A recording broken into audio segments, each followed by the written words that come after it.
Today we're going to map the journey of a strategic idea.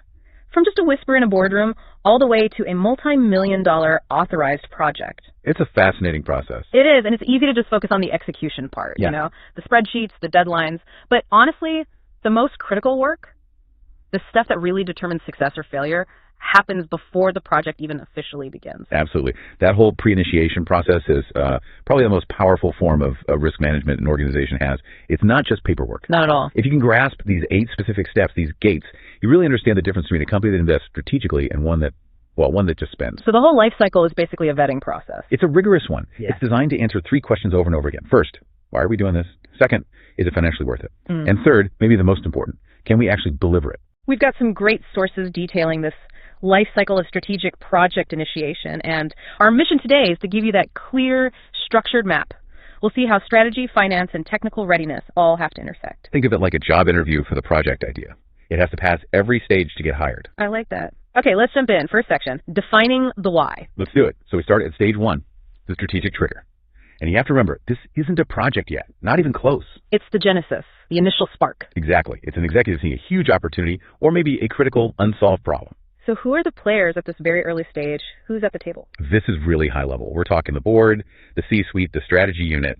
Their main focus isn't on the solution, but on alignment. Alignment with what? With the company's overall vision, its mission, its core values, the idea has to push the company toward its future state. It can't just be a random good idea. And to check that alignment, I assume they have to look outside the company's 4 walls, right? Oh, absolutely. The tools they use here are all about scanning the environment. They'll use PESTLE analysis, for example, to look at external drivers. Political, economic, all of that. Right. Social trends, technological shifts. If the idea doesn't work in the real world, it's dead on arrival. They also use SWOT analysis to check the internal fit and what's called EF external environmental factors. So stage 1 is the high-level strategic check. Does this even make sense for us? Exactly. Then, if it passes that, it hits the first really big filter, stage 2, strategy and portfolio consideration. This is the first ruthless gate. The idea goes from being a good idea to, does it fit our current priorities and our capacity? And the players change here. They do. Now you have the portfolio governance board, finance, and the enterprise PMO, the EPMO. Let's pause on the EPMO for a second. We hear PMO a lot, but what makes the enterprise PMO different here? That's a great question. A normal PMO might just help run a project. The EPMO is strategic. They're the guardians of standards and alignment for the entire organization. So they're providing the data, the big picture. Precisely. They give the portfolio board the data they need to see if this new idea fits into the existing portfolio of investments. They use scoring models, high-level cost-benefit analysis. So this is where good ideas might get killed. Oh, all the time. This is the crucial point. Stage 2 is often about killing successful ideas. Ideas that would make money, but maybe they cannibalize a more important project, or the company just doesn't have the people to do it right now. Right. And our sources really hammered this point home. Not every idea becomes a project. This is where that happens. It's a necessary ruthlessness. It is. Strategy without capacity is just a daydream. Okay, so if the idea survives the portfolio filter, we move into the next section, defining the worth. And this is where the financial scrutiny gets intense. It does. We're now at stage 3, business case development. If we're going to spend serious money, we need an airtight reason. And this is where a sponsor is formally identified as the owner, right? Who helps them build that case. The sponsor drives it, but they're working closely with finance, with strategy, and with subject matter experts, SMEs. The key thing they have to do is compare their preferred option against alternatives. Including the famous do-nothing option? Ah, yes. Every sponsor hates it, but you have to do it. It's the baseline. It forces you to quantify the cost of not doing anything. And this is where the serious financial metrics come in. Yes. No more high-level talk. We're talking hard numbers. NPV net present value, IRR internal rate of return, and a payback period. For anyone listening who isn't deep in finance, why is IRR so important to executives? Well, NPV tells you what the project is worth in today's money, but IRR tells you the effective rate of return on the investment. It has to be higher than the company's minimum acceptable rate. Otherwise, they could just put the money somewhere else for a better return. Exactly. Why tie up capital in this project if it's not the best use of that capital? It's all about the time value of money. Okay, so stage 3 locks down the financial justification. Then, building right on that, we get stage 4, benefits identification and planning. And what's so fascinating here is the timing. The organization defines and plans for measurable value long before the project is even a sure thing. Before it's even authorized. Way before. The sponsor and the business owner have to define concrete, quantifiable benefits. You can't just say, improve efficiency. You have to say, we will reduce operational costs by 15% within 12 months. It has to be specific. So who is on the hook for delivering that 15%? It can't be the project manager. They haven't been hired yet. No, and that's the key. They assign benefit owners. These people are accountable for making sure that value shows up after the project is delivered. The PM delivers the solution. The benefit owner delivers the value. That's a crucial distinction. The sources call this an exam critical rule. Benefits are planned before project authorization. Value comes before approval. It's what separates a strategic investment from just, a technical exercise. They use tools like a benefits register and KPIs to track it all. We've done the why and the worth. Now we're into section 3, defining the how, execution readiness. Right. And this brings us to stage 5, program assessment. This is where the portfolio board steps back and asks, is this thing so big and complex that it needs to be managed as a program? What's the dividing line there between a project and a program? A project delivers a specific output. A program manages a whole bunch of related projects to deliver a massive long-term strategic outcome. So it's about managing interdependencies. Exactly. Where project A has to finish before project B can even start. A program coordinates all of that. They use tools like a program roadmap and tranche planning, which breaks the huge effort into smaller, manageable chunks. And if it's not a program, then it skips this stage and goes right to the technical deep dive. Which is stage 6, project feasibility and readiness. The technical reality check. After all the strategy and finance, can we physically do this? This is a deep, deep dive into capability. The sponsor, senior technical SMEs, the PMO, they're all involved. They confirm the constraints, the hard deadlines, the quality standards, and they verify that the organization is actually ready for the change. So if I'm a tech expert, this is my moment to raise the red flag. Absolutely. If finance promised a 6-month launch, but the tech will take 9 months to build, you have to say it here. This is where the rubber hits the road. What are the key tools they're producing? A detailed feasibility study, a high-level scope, a granular risk assessment, and 2 really critical checks. First, resource capacity analysis. Do we actually have the people free to do the work? Right. Are our best engineers already tied up on something else? And the second is the make or buy analysis. The big decision. Do we build this ourselves or buy a solution off the shelf? It's a foundational choice. Yeah. It shapes everything that comes after: the budget, the team, the risks. You might save money buying software, but then you're stuck with that vendor. Stage 6 forces that trade-off discussion. Okay, so with feasibility confirmed, we enter the final section, the decision and the launch. Stage 7 is authorization, the go-no-go decision. This is climax. After all this work, who holds the ultimate power to commit the resources and say go? The stakes couldn't be higher. Who makes that final call? It's still the sponsor and that portfolio governance board. They give the formal, documented authorization and secure the final funding. And the single most important tool here is the project charter. The project charter, that's the document that makes it all official. That's the one. It establishes the project, names the sponsor, and crucially, it gives the project manager, who's about to be assigned, the authority to use company resources. It's a single point of accountability. And then finally, after clearing all 7 of those hurdles, we hit stage 8, project initiation. The project is greenlit. It's official. This is where it transitions from vetting to actual planning. Correct. The key action here is the formal assignment of the project manager. The PM is brought on board, they start mobilizing their team, and the project officially starts. The assignment of the PM marks the end of this whole strategic initiation lifecycle. So to recap for everyone listening, we've walked through this 8-stage gauntlet: strategic trigger, portfolio consideration, business case, benefits planning, program assessment, feasibility, authorization, and finally, initiation. It sounds like a lot of bureaucracy. It does, but it's not. It's an insurance policy. It makes sure every dollar you spend is tied back to strategy, financial viability, and a realistic assessment of what you can actually do. And for you, the real value of understanding this is it gives you a mental framework. When you hear about a new initiative at work, you can instantly place it. You can ask, where are we in the life cycle? Are they still working on the business case? Exactly. Or has the charter been signed? Knowing that lets you ask the right questions at the right time. Which brings us to our final thought. There's a real tension baked into this process, isn't there? There is. Think about this. We learned that all the measurable benefits have to be defined and owned back in stage 4 before authorization. Right. Yet the project manager, the person who actually has to deliver the scope that makes those benefits possible, is only assigned after authorization in stage 8. So they weren't in the room when all the promises were made. They weren't. So the question for you to think about is, how do good organizations bridge that gap? How do they make sure the PM can actually deliver on the financial promises made by the sponsor and the finance team months before the PM was ever involved? It's a fundamental tension between the promise and the delivery, and it's worth thinking about the next time you see a new project get.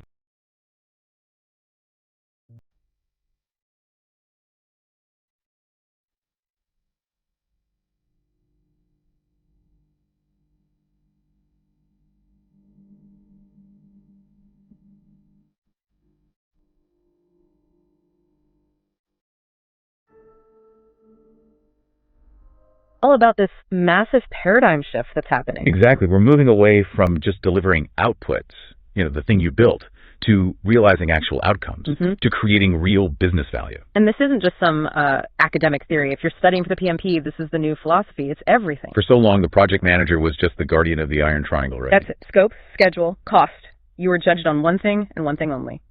Did you do the work right? Right. Deliver the software on Friday, come in under budget, and you're a hero. Simple. But not anymore. Now we're seeing that a project can be delivered perfectly on time, on budget, and still be a complete strategic failure. And that's the tough part to swallow. It's this idea that the modern standard, especially with the PMP 7th edition, is that you have to look up from the project plan. You have to, because if your project doesn't align with where the company is going now, not where it was 6 months ago, then it hasn't delivered value. It's a failed project. So that means the business environment domain of the exam. I mean, it's only about 8% of the questions, but it sounds like it's really the philosophy behind the whole thing. It's the why. It dictates the why you're doing the project and maybe more importantly, when you should stop. So projects aren't just these standalone things anymore. No, not at all. They are tactical. They're the vehicles for strategy. You've got the company's mission, which flows down into portfolios, then programs, and finally, your projects. But wait, are we really telling project managers they need to be worried about C-suite level strategy? Isn't that the portfolio manager's job? That's a fair question. And yes, the portfolio manager assesses the strategic risk before the project starts. But during execution, the PM becomes the strategic sensor on the ground. A strategic sensor, I like that. Yeah.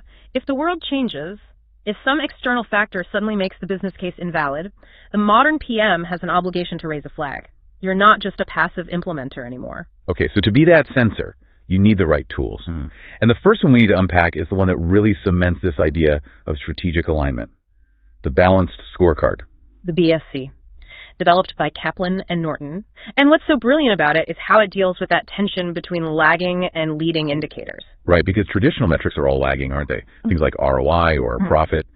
They only tell you what happened last quarter. Exactly. It's like driving a car while only looking in the rearview mirror. You know where you've been, but you have no idea where you're going. So why do so many companies still cling to them?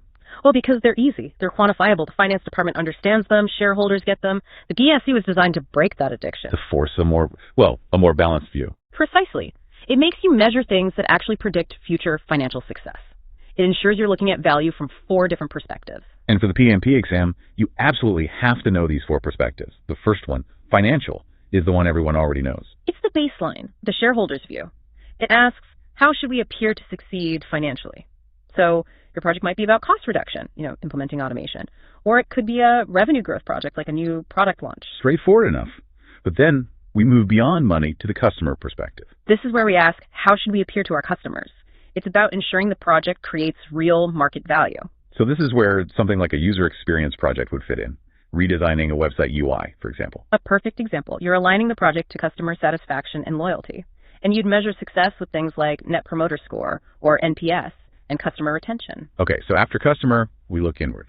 The internal process perspective. Correct. This is all about operational excellence. It asks, what processes must we be brilliant at? So a supply chain overhaul or implementing a big ERP system. Exactly. You're targeting efficiency, you're targeting quality, and you're tracking metrics like cycle time or defect rates. And that brings us to the last one, the one that's easy to forget but is maybe the most critical, learning and growth. I like to call it the roots of the tree. The other 3 perspectives are the trunk and branches you can see, but this one is the root system. It's the people, the technology, the culture. It's asking, how do we sustain our ability to even do any of this? That's it. If you neglect this, the whole tree eventually withers. So projects here are things like staff training programs, leadership development, migrating your infrastructure to the cloud. And this is where that cascading logic comes in. A project could look bad financially in the short term, but it makes perfect strategic sense. This is the key. Let's take a classic exam scenario. You want to upgrade an internal knowledge sharing database. The short-term ROI is terrible. It costs a lot of money and pulls people off billable work. So how do you justify it? You show the line of sight. You say, yes, the financial metric is negative right now, but this project drives our learning and growth. By improving employee knowledge. Right. And better knowledge enables better internal processes. People solve problems faster. That leads to better customer outcomes, which improves satisfaction, and that is what ultimately drives long-term financial success. You have to trace that path. That makes so much sense. So the BSC gives you an internal compass, but the world outside is always changing, which brings us to PESTLE analysis. PESTLE is your external scanner, your periscope. These are the factors outside your control that pose the biggest threat to your project's business case. If you ignore PESTLE, you're flying blind. So let's break them down. P is for political. Yep. Think government changes, new trade tariffs. If you're running a global project, a new tariff could suddenly add $1 million to your cost baseline. And the PM's action there is what? You immediately update your risk register, you quantify that impact, and you communicate up the chain to see if the project even makes financial sense anymore. Next is E, economic. This one feels very relevant right now. Extremely relevant. High inflation, a recession. These can be project killers. Inflation drives up your costs. A recession can wipe out the market for a luxury product you're developing. So the PM action is to have planned for this. It's to justify having management reserves. You need a buffer specifically for this kind of economic volatility. And then we have T for technological. The pace of change here is just staggering. It creates the risk of technological obsolescence. Imagine a 3-year project to build a custom software tool. 18 months in, a new AI platform launches that does 80% of what you're building for a tenth of the cost. Your project is dead in the water. Strategically, yes. And the PM's action here is prevention. You use agile or iterative approaches to deliver value early and often, reducing your exposure to that risk. Okay, L is for legal. These feel non-negotiable. They are. This is all about compliance. A new data privacy law like GDPR comes into effect, and suddenly your project scope has to change dramatically to comply. Failure isn't an option. It means fines and reputational damage. And the last one, E for environmental. This is more than just recycling, I take it. Much more. It can be about sustainability goals, but it can also be very physical. We see this in construction all the time. Like what? You're breaking ground and you discover a protected species on the site. Work stops immediately. Now you're facing massive delays and legal hurdles you never planned for. So PESTLE is this constant scanning process. What happens if the PM's scan reveals something fatal? A tech shift, a new law that just destroys the business case. What's the protocol? The protocol is not to hide it. It's to communicate that reality immediately to your steering committee or portfolio manager. So you're basically recommending your own project's termination. Sometimes, yes. And knowing when to quit based on these external factors is the ultimate sign of a mature, value-focused project manager. It's a success, not a failure. That's a huge shift in thinking. So before a project even starts, the organization has to choose its strategy. And that choice sets the initial risk level. It does. And a great tool to understand that is the Ansoff matrix. It frames the inherent risk before you even write a single line of the project charter. So let's walk through it. What's the safest bet? Market penetration. You're selling an existing product in a market you already know. It's low risk. The projects are usually about efficiency, about cutting costs. Okay, but what if you take that existing product to a new market? Market development. Now the risk starts to climb. You're going international, maybe. You have to navigate a whole new set of PESTLE factors. Cultural, legal, economic. Risk management becomes much more complex. And the highest risk of all is diversification. That's the one. A brand new product in a brand new market. You're going into the unknown. The business case has to be rock solid to justify that level of risk, and you'll need some serious quantitative risk analysis to even get it approved. So once you've picked a strategy, you still need to make sure the thing you're building can actually survive out there. This brings us to Porter's 5 forces. Right, because value is defined by the market, by the competition. Porter's helps you analyze that competitive landscape. How would a PM actually use this to, say, adjust a project's scope? Okay, let's take one of the forces. The bargaining power of suppliers. Imagine your project depends on a single patented component from one supplier. They have all the power. All of it. They can raise prices, they can delay shipments, and there's nothing you can do. A smart PM sees this risk up front and adjusts the scope. Maybe you scope in a work package to develop that component in-house, or you spend time locking in a long-term contract. So Porter's is defensive. It makes the project more resilient. Exactly. It ensures it's sound from a procurement and requirement standpoint. And finally, all of this, the internal view, the external scan, it all comes together in a SWOT analysis. SWOT is the synthesis. And the critical thing to remember is the internal versus external distinction. Strengths and weaknesses are internal things your organization can control. Opportunities and threats are external. They come from your PESTLE and Porter's analysis. And you don't just list them, you use them. You use them to build strategies, often with a 2WS matrix. For instance, an ST strategy, using your company's strong cash reserves, a strength, to fend off a competitor's price war, a threat. It shows how analysis directly becomes action. It's clear that the one constant through all of these tools and frameworks is this fundamental change in the project manager's role. That's the core takeaway. This is what separates a simple schedule keeper from a true value delivery leader, which is what the PMP demands now. Your project's success is tied completely to its strategic validity moment to moment. It all starts with the business case, which justifies the work, and the project charter, which authorizes it. But as we've seen, that business case is under constant attack from PESTLE factors. All the time. The world moves a lot faster than a Gantt chart. Which leaves you, the project manager, with a really tough challenge. So here's something to think about. If your PESTLE scanning shows you that the business case is completely gone, that any more work is just wasting money, how do you ethically handle that when you have a signed project charter that's still